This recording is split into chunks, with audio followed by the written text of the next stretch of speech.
राम राम सा घणी खंबा थार सारा को स्वागत है हमारे यूट्यूब चैनल पर। और थान पता होगा आज अपनी क्लास है पार्ट 3।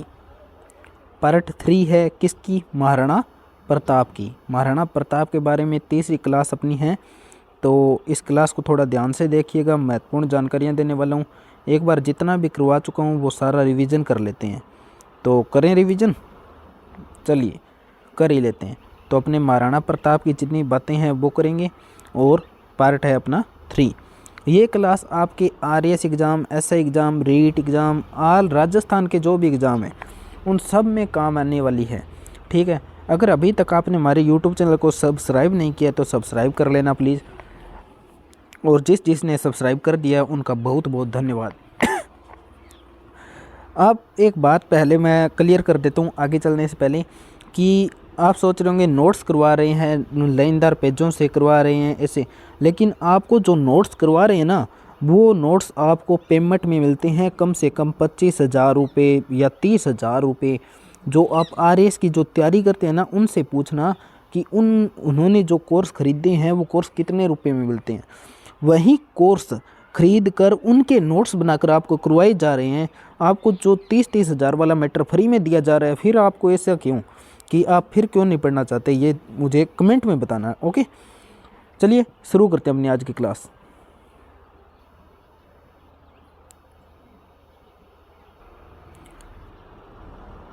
एक बार हमने जितना भी पढ़ा है वो सब के सब रिवीजन कर लेते हैं। रिवीजन करने के बाद हम पूरा आगे चलेंगे। ओके, तो महाराणा प्रताप के बारे में तीसरी क्लास है। जिन्होंने पहली 2 क्लासें नहीं देखी वो देख लेना। महाराणा प्रताप का शासनकाल, तो महाराणा प्रताप का शासनकाल 1572 से 1597 ईस्वी। महाराणा प्रताप का शासनकाल 1572 से 1597 ईस्वी। महाराणा प्रताप के पिता का नाम क्या था? तो महाराणा प्रताप के पिता का नाम उदय सिंह था। महाराणा प्रताप की माता का क्या नाम था? तो माता का नाम जयवंता बाई था। महाराणा प्रताप के बचपन का नाम क्या था? तो महाराणा प्रताप के बचपन का नाम किक्का था। महाराणा प्रताप का जन्म कब हुआ? तो 9 मई 1540 को कुंभलगढ़ दुर्ग में हुआ था और बादल महल में हुआ था। कहाँ पर हुआ था? बादल महल में। देखिए दोबारा बता देता हूँ। महाराणा प्रताप का जन्म 9 मई 1540 को हुआ था, कुंभलगढ़ दुर्ग में हुआ था, बादल महल में हुआ, जुन्नी कचहरी में हुआ था। वीर विनोद ग्रंथ के अनुसार महाराणा प्रताप के जन्म की तारीख क्या है? तो 1539 ईस्वी। परंतु जन्म कब बताया जा रहा है? 1540 में, 9 मई 1540 को। परंतु वीर विनोद एक ग्रंथ है श्यामल दास जी का, उनके अनुसार 1539 ईस्वी। जिसको क्लास अच्छी लगे वो प्लीज़ प्लीज़ प्लीज़ सब्सक्राइब कर देना।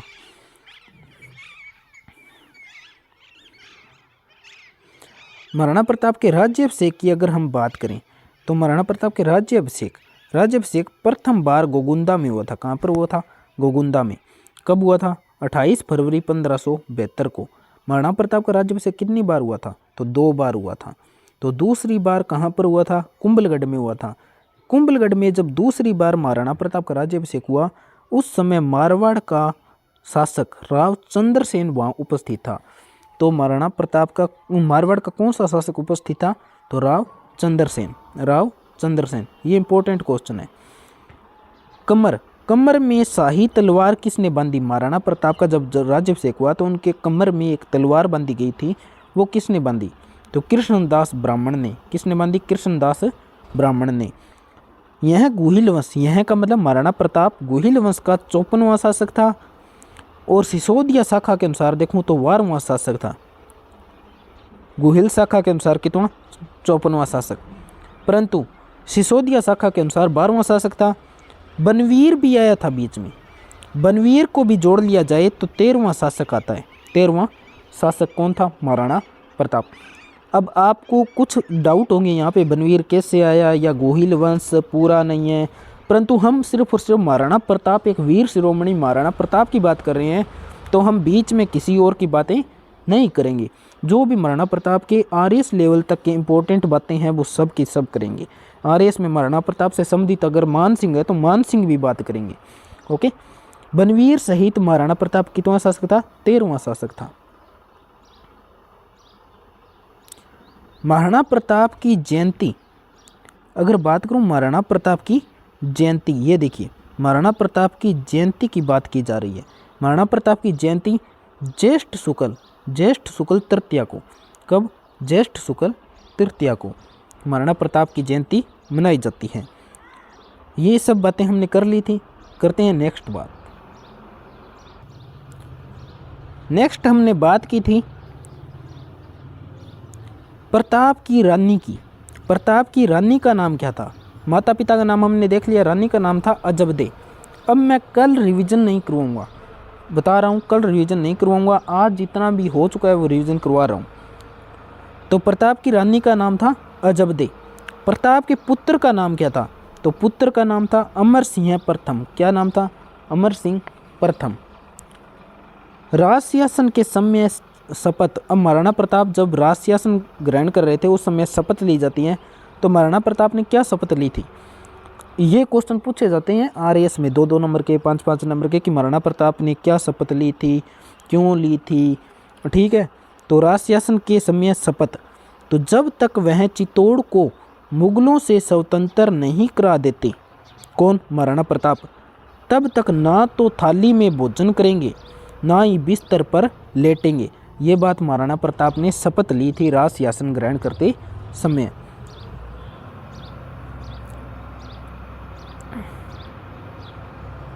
अकबर ने प्रताप को समझाने के लिए 4 शिष्टमंडल भेजे। कितने शिष्टमंडल भेजे थे? 4। पहले आया जलाल खां, फिर आया मान सिंह प्रथम, फिर भगवंत दास और फिर टोडरमल। ये सब कल मैंने विस्तार से इनके बारे में चर्चा की है। तो जलाल खां आया था कब? अगस्त 1572 में। मान सिंह प्रथम आया अप्रैल 1573 में। भगवंत दास आया अक्टूबर 1573 में और टोडरमल आया दिसंबर 1573 में। ये ध्यान रखना, बहुत इंपॉर्टेंट चीज़ें हैं। अब बात करें मेवाड़ की स्थिति के बारे में। मेवाड़ की स्थिति तथा कमज़ोर आर्थिक स्थिति को देखते हुए प्रताप के सामने 2 रास्ते थे। यानी कि प्रताप जब युद्ध करता था, प्रताप ने अधीनता स्वीकार नहीं की थी, आपको पता है। तो प्रताप जब युद्ध करता था तो उस समय मेवाड़ की प्रजा भी तो कष्ट में ही हुई थी। तो मेवाड़ की जो स्थिति थी वो भी बिगड़ रही थी और वहाँ की कमज़ोर यानी कि धन भी तो लग रहा था, कमज़ोर आर्थिक स्थिति, धन भी बहुत लग रहा था। तो युद्ध में ये सब करते हुए प्रताप के सामने केवल और केवल 2 रास्ते थे। क्या? पहला रास्ता, अकबर की अधीनता स्वीकार कर राजशाही जीवन बिताई, यानी कि अकबर के अधीन हो जाए और एक राजा की तरह जीवन बिताए, जो कि महाराणा प्रताप को बिल्कुल भी पसंद नहीं था। तो ये तो हो ही नहीं सकता। महाराणा प्रताप ने कौन सा रास्ता चुना, यहाँ पर यह भी पूछा जाता है। दूसरा उनके सामने रास्ता था, अपने स्वतंत्र अस्तित्व को रखते हुए अपने गौरव की रक्षा करते हुए संघर्ष करते रहे। क्या?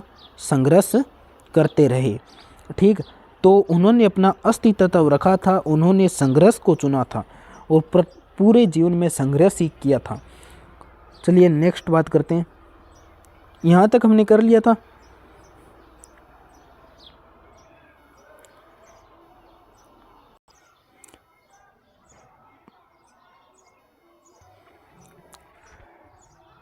सबसे पहले एक बात अब बता देता हूँ। अब अपने जो रिवीजन था वो हमने कर लिया, अब थोड़ा आगे बढ़ेंगे। तो बात यह है कि जिसको क्वालिटी साफ़ नहीं आ रही है, अगर ये सब प्रॉब्लम है या वॉइस की प्रॉब्लम तो हो नहीं सकती मुझको लगता है, परंतु जिसको क्वालिटी साफ़ नहीं आ रही है तो वो कृपया करके थोड़ा मतलब 360 पे क्वालिटी में जाए, 360 पे, वहाँ पे बढ़िया क्वालिटी आएगी। ओके, तो हम बात करते हैं आज अपनी, वहाँ तक रिवीजन करवा दिया मैंने। कर्नल टोड इनके अनुसार प्रताप व मान सिंह प्रथम की मुलाकात उदय सागर झील की पाल पर हुई। कहा जाता है कर्नल टोड के अनुसार प्रताप व मान सिंह की मुलाकात कहाँ पर हुई? तो उदय सागर झील, ठीक। कहाँ पर हुई थी? उदय सागर झील। किसके अनुसार? कर्नल जेम्स टोड के अनुसार। कर्नल जेम्स टोड के अनुसार प्रताप व मान सिंह प्रथम की मुलाकात उदय सागर झील की पाल पर हुई, ठीक। आपको कमेंट में बताना है उदय सागर झील किस जिले में है। ओके, नेक्स्ट बात करें तो दूसरा कथन दिया था अबुल फजल ने। अबुल फजल, इनके अनुसार प्रताप व मान सिंह प्रथम की मुलाकात गोगुंदा में हुई। ठीक। कर्नल जेम्स टोड कहता है युद्ध से पहले प्रताप व मान सिंह की एक मुलाकात हो चुकी थी, परंतु अबुल फजल कहता है कि इनकी मुलाकात नहीं हुई थी, ये सिर्फ युद्ध में ही मिले थे स्पष्ट। ठीक। तो अबुल फजल के अनुसार तो इनका मुलाकात कहाँ, गोगुंदा में हुई, और कर्नल जेम्स टोड के अनुसार उदय सागर झील के पास में हुई।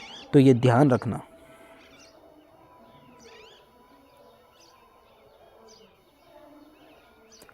नेक्स्ट बात करें तो कर्नल टोड ने और भी बहुत कुछ कहा है। कर्नल टोड, इनके अनुसार उदय सागर झील पर एक भोज का आयोजन मान सिंह प्रथम के लिए राणा की ओर से आयोजित किया गया। कहते हैं कि जब प्रताप व मान सिंह की पहली मुलाकात की कहाँ पर हुई, उदय सागर झील पर हुई। कर्नल जेम्स टोड ने ये कथन कहा था। तो कर्नल जेम्स टोड ने वहीं पर एक बात कही थी कि उदय सागर झील पर जब इनकी मुलाकात हुई तो वहाँ पर प्रताप ने एक भोज का आयोजन करवाया था।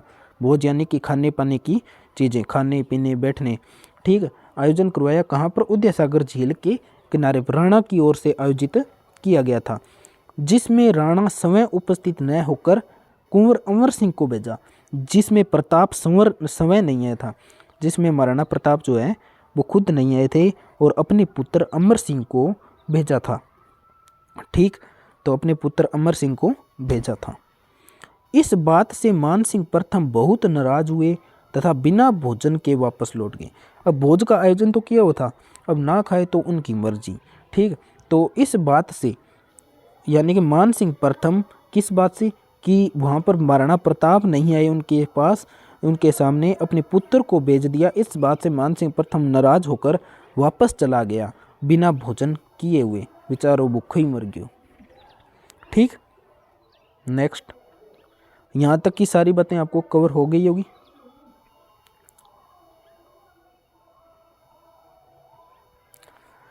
मान सिंह प्रथम ने अकबर से जाकर कहा, क्या कहा, जब कभी भी मेवाड़ महाराणा के विरुद्ध कुछ करना हो तो इसका मौका मुझे देना।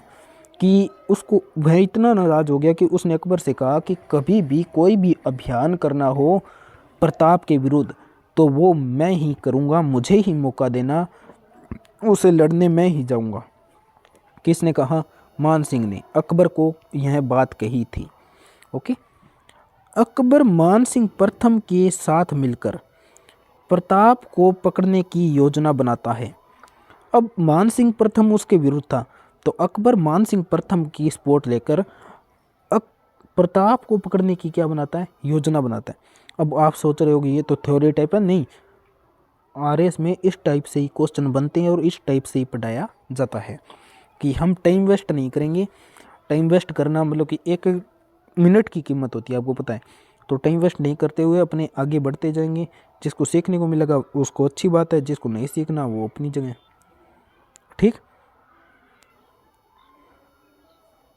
अब देखिए, अकबर मान सिंह प्रथम के साथ मिलकर प्रताप को पकड़ने की योजना तो बनाता है, ये तो हमने पढ़ लिया, परंतु योजना कहाँ पर बनाता है? तो योजना मैगजीन दुर्ग, अकबर का किला या अकबर का दौलत खाना। जो मैगजीन दुर्ग है उसे ही कहते हैं अकबर का किला, और अकबर का किला है उसे ही कहते हैं अकबर का दौलत खाना। यानी कि मैगजीन दुर्ग को अकबर का दौलत खाना या अकबर का किला कहा जाता है। ठीक है। और इस दुर्ग में ही बैठकर मान सिंह प्रथम और अकबर प्रताप को पकड़ने की योजना बनाते हैं। अकबर इस सेना का प्रधान सेनापति मान सिंह प्रथम को बनाएगा। यानी कि अब जो भी सेना आगे आएगी, जो उसका प्रधान सेनापति, यानी कि अलग अलग सेनाएं होती है, अकबर के पास बहुत सेना थी, परंतु उसमें से एक टुकड़ी का प्रधान सेनापति मान सिंह को भी बनाया जाता है। ठीक। तो अकबर इस सेना का प्रधान सेनापति किसे बनाएगा? मान सिंह प्रथम को बनाएगा। मान सिंह प्रथम किस वंश से संबंधित था, ये आपको कमेंट में बताना है, तो बताइएगा। नेक्स्ट, अब बात करते हैं अपने हल्दी घाटी के युद्ध के बारे में।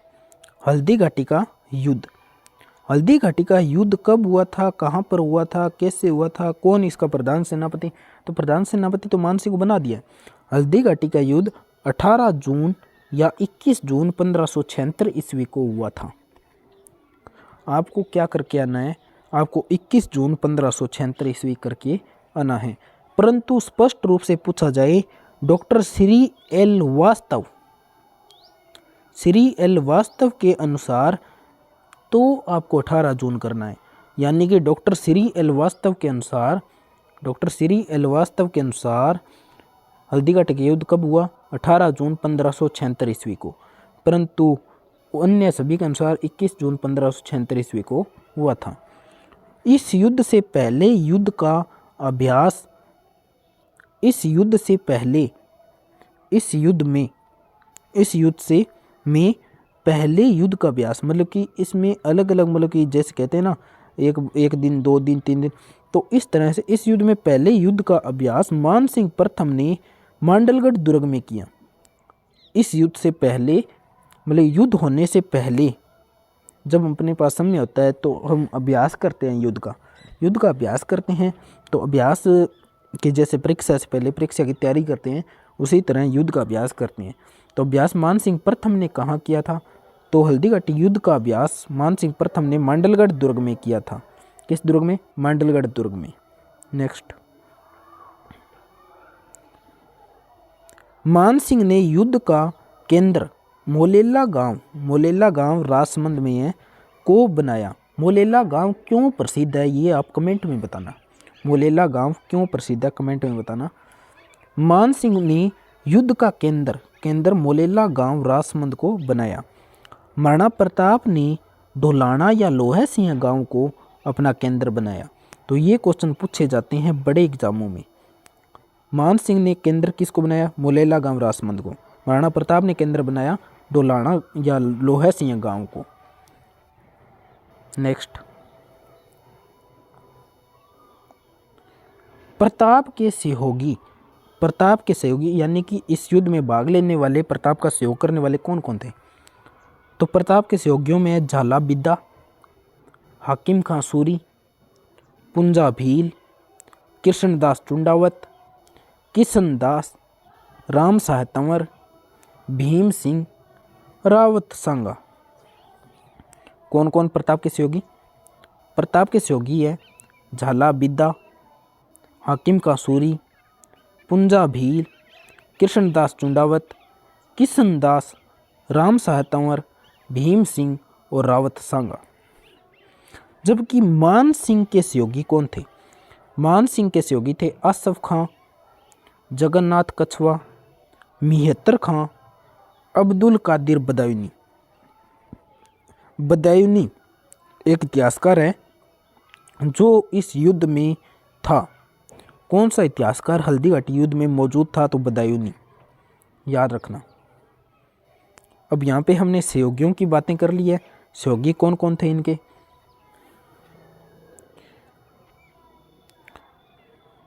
अब नेक्स्ट बात करें, युद्ध में प्रताप घायल हुआ। हाँ, हुआ था, जिसे सेनापति झाला बिद्दा ने, सहयोगियों में पढ़ा है ना झाला बिद्दा ने युद्ध स्थल से बाहर निकाला तथा राजमुकुट स्वयं ने धारण किया तथा अंत में वीरगति को प्राप्त हुआ। यानी कि झाला बिद्दा जो है ये प्रताप को युद्ध से बाहर निकाल दिया और प्रताप को निकाल कर खुद प्रताप की जगह प्रताप के कपड़े पहन कर प्रताप का राजमुकुट धारण करके वहाँ खड़ा हो गया और वहाँ पर वीरगति को प्राप्त हुई। ओके, नेक्स्ट,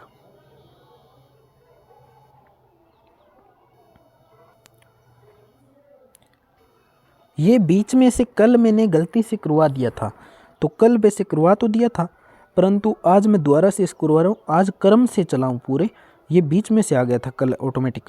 ओके, तो प्रताप की हरावल सेना का नेतृत्व हकीम खां सूरी पठान ने किया था। थोड़ा मैं रिवीजन की तरह करवाऊंगा। प्रताप का पीछा किसने किया? पीछा करते हुए मुगल सैनिकों ने प्रताप का पीछा किया। अभी मैंने बताया था कि झाला बिद्दा वहाँ पे रह गया, प्रताप को बाहर निकाल दिया, तो प्रताप का पीछा भी किया मुगल सैनिकों ने। तो मुगल सैनिकों को भाई शक्ति सिंह ने रोका, परंतु मुगल सैनिकों को रोका किसने? इसके भाई प्रताप के भाई शक्ति सिंह ने रोका। दोनों भाई बलीचा नामक गांव में मिले। कहाँ पर मिले? बलीचा नामक गांव में। यहीं पर 26 फीट की नाले को पार करते हुए, देखिए, दोनों भाई बलीचा नामक गांव में मिले। यहीं पर 26 फीट के नाले को पार करते हुए चेतक का देहांत हो गया। चेतक महाराणा प्रताप का घोड़ा था। महाराणा प्रताप के घोड़े का नाम क्या था? चेतक। नेक्स्ट, शक्ति सिंह के बारे में जानकारी किन किन ग्रंथों से मिलती है? तो ध्यान रखना, अमर काव्य वंशावली, राज प्रशस्ति और संगत सिंह रासो, इन तीनों से शक्ति सिंह के बारे में जानकारी मिलती है। चेतक की छतरी बलीचा गांव हल्दी घाटी में बनी हुई है। तो छतरी कहाँ पर है? बलीचा गांव हल्दी घाटी में बनी हुई है। नेक्स्ट, इस युद्ध का संजीव वर्णन अब्दुल कादिर बदायूनी अपने ग्रंथ मुंताफ उल तवारीफ में किया है। अब यहाँ पे याद रखने वाली बता दूंगा कि संजीव वर्णन जो देखा है वही करेगा। तो बदायूनी एक इतिहासकार है, अब्दुल कादिर बदायूनी ने, और अब्दुल कादिर बदायूनी ने अपने ग्रंथ मुंताफ उल तवारीफ में, तो यहाँ पर पूछा जाता है बदायूनी का ग्रंथ कौन सा है? तो मुंताफ उल तवारीफ में किया है। बदायूनी ने इस युद्ध को गोगुंदा का युद्ध कहा। तो हल्दी घाटी के युद्ध को गोगुंदा का युद्ध किसने कहा? बदायूनी। तथा इस युद्ध को हाथियों की लड़ाई का वर्णन है। हाथियों की लड़ाई का भी वर्णन मिलता है।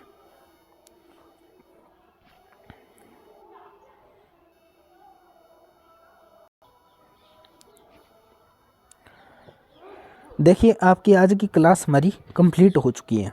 तो हमने जितना भी पढ़ा था वो सारा रिवीजन कर लिया है। सब कुछ महाराणा प्रताप की जो बातें थी वो लगभग तो कर ली है, परंतु थोड़ी बहुत बातें अभी भी बकाया पड़ी है, तो वो भी हम करते जाएंगे आगे के आने वाले पार्टों में। परंतु इंपॉर्टेंट बातें जो बेसिक एग्जामों में पूछी जाती है वो कर ली है। छोटे मोटे एग्जाम में पूछी जाएगी। RS लेवल की जो भी तैयारी कर रहा है, या SI लेवल की तैयारी कर रहा है, या रीट की तैयारी कर रहा है, वो विद्यार्थी खास तौर पर पूरी क्लास से देखना, क्योंकि उनके लिए आगे का मैटर मेन रहेगा। अभी तक पिता का नाम, माता का नाम, पत्नी का नाम, पुत्र का नाम, ये नहीं पूछे जाते RS में। RS में अजीबोगरीब क्वेश्चन पूछे जाते हैं। अब आपसे एक विशेष सूचना दे देता हूँ। आपका कोई छोटा भाई, छोटी बहन, या कोई आप ही हो शायद, वो जो हिस्ट्री सब्जेक्ट में रुचि रखता हो। किसमें? इतिहास सब्जेक्ट में। तो अपने यहाँ पर मुख्य तौर पर इतिहास सब्जेक्ट पर ध्यान देंगे। इतिहास सब्जेक्ट उस हद तक पढ़ेंगे जहाँ तक UPSC होती है। ओके, इतिहास सब्जेक्ट से संबंधित हम सब कुछ करेंगे। हाँ, ज्योग्राफी का मैं नहीं कहता, ज्योग्राफी नॉर्मल पढ़ी जाएगी। ज्योग्राफी छोटे मोटे एग्जाम जो भी है RS लेवल तक की, RS लेवल से नीचे के एग्जाम है उनके लेवल की ज्योग्राफी पढ़ी जाएगी। पॉलिटी भी उनसे नीचे पढ़ी जाएगी। परंतु हिस्ट्री सब्जेक्ट एक ऐसा सब्जेक्ट है जिसको हम RS से भी ऊपर लेकर जाएंगे। ओके, हिस्ट्री से संबंधित अपनी स्पेशल क्लासें रहेगी।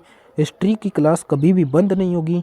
हाँ, जियोग्राफी की कभी बंद हो सकती है, पॉलिटी की बंद हो सकती है, मैथ की बंद हो सकती है आने वाले समय में अगर लगाई तो, परंतु हिस्ट्री की क्लास कभी बंद नहीं हुई। हिस्ट्री के बारे में रोजाना कुछ ना कुछ तथ्य आते रहेंगे। जिसको भी क्लास अच्छी लगी वो क्लास को लाइक, शेयर और सब्सक्राइब कीजिएगा। धन्यवाद।